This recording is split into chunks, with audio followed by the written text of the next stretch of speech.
We have this tweet from the Hill from just a short time ago.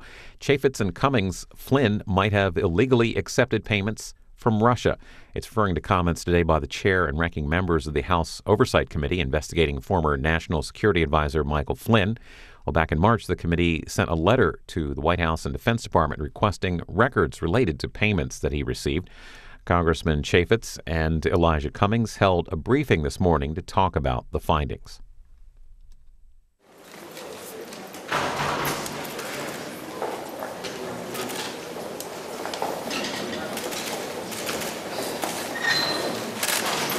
Thanks for being here. And an obligation to seek and obtain permission to receive money from foreign governments prior to any engagement with them. It does not appear to us that that was ever sought, nor did he ever get that permission. We will jointly be doing a letter for a final determination on that. That will need to come from the Department of Army as well as the Inspector General at the Department of Defense.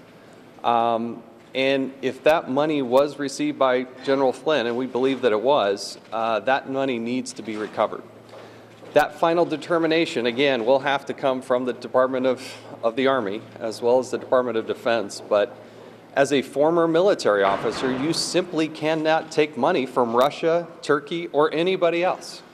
And it appears as if he did take that money. It was inappropriate, and there are repercussions for the violation of law. Good morning, and I'd just like to read a very short statement. I want to be very careful because we are coming out of a classified briefing.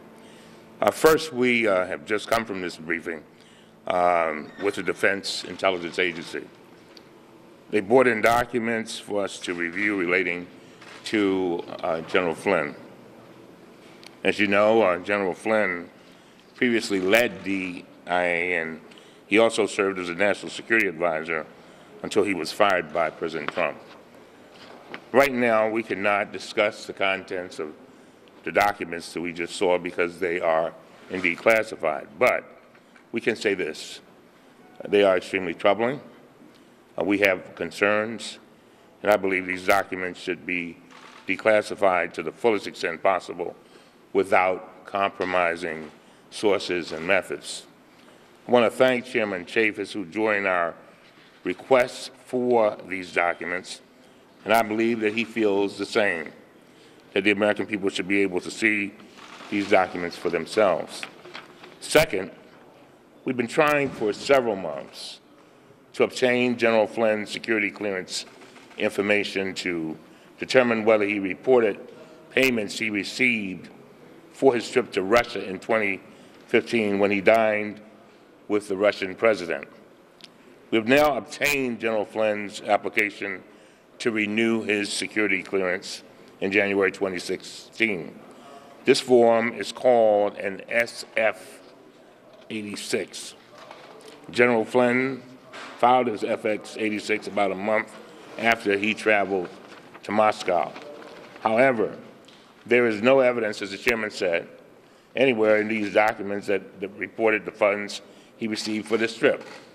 There is also no evidence that he sought permission to obtain these funds from a foreign source. This is a major problem. As the SF-86 explains, and I quote, "All questions on this form must be answered completely and truthfully." It also says this, and let me quote directly. The United States Criminal Code, Title 18, Section 1001, provides that knowingly falsifying or concealing a material fact is a felony, which may result in fines up to 5 years and 5 years in imprisonment.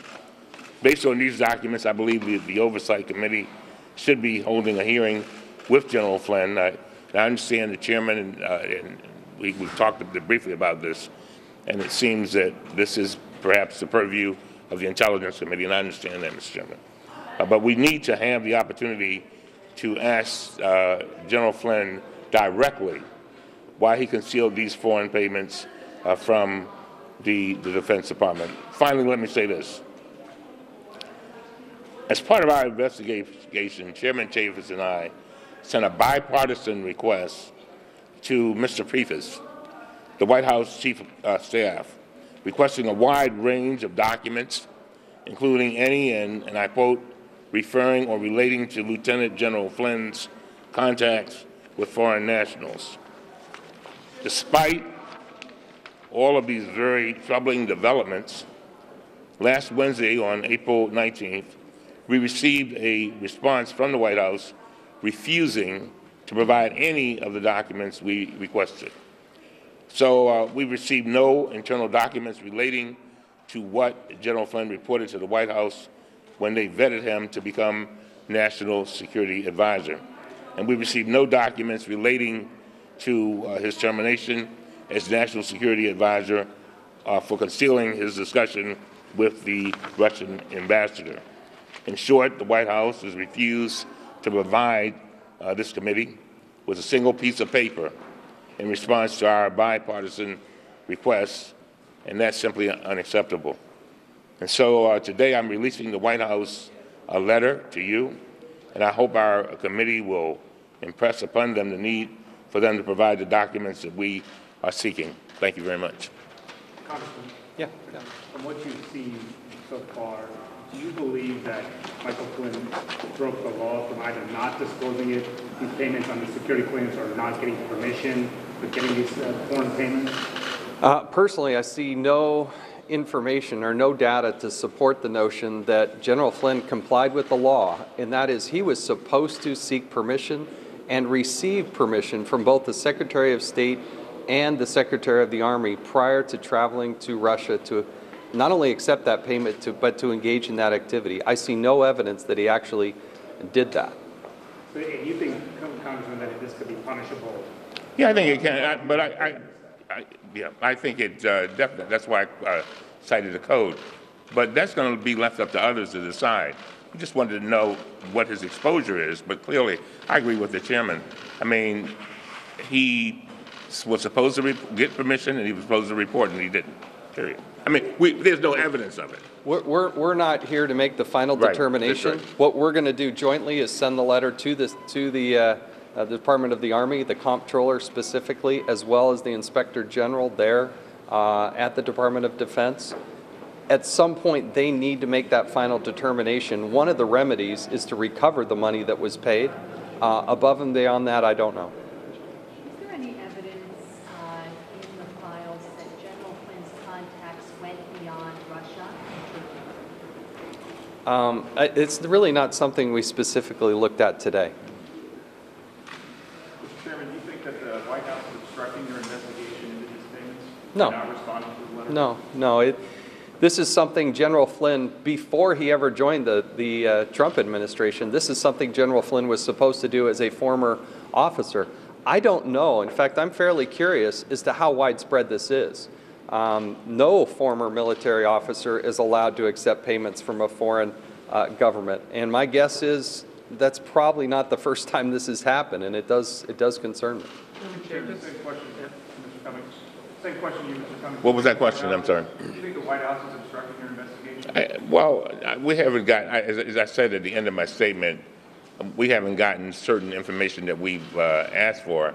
I wouldn't call it obstruction. These things happen. And as far as those documents are concerned, hopefully we'll get them.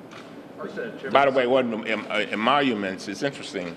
A lot of people are totally unfamiliar with the emoluments clause of the Constitution, but it's something that I talked about a long time ago and said we should be able to avoid some of the problems that we've had. Now, it wouldn't have been avoidable here because this was done long before President Trump came into office, but that is a clause that is very significant. It does not only apply to people like General Flynn, but of course to the president and his folks too. Mr. Chairman, can you clarify about how many pages you looked at today, the scope of documents that were reviewed? No, I can't.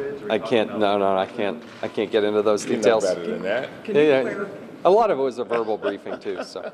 Can you clarify, are you ruling out calling General Flynn? Are you deferring to the Intelligence Committee? Look, the lead investigative body is the Select Committee on Intelligence. We have been pursuing this portion of it, the payments that happened prior to the inauguration of President Trump.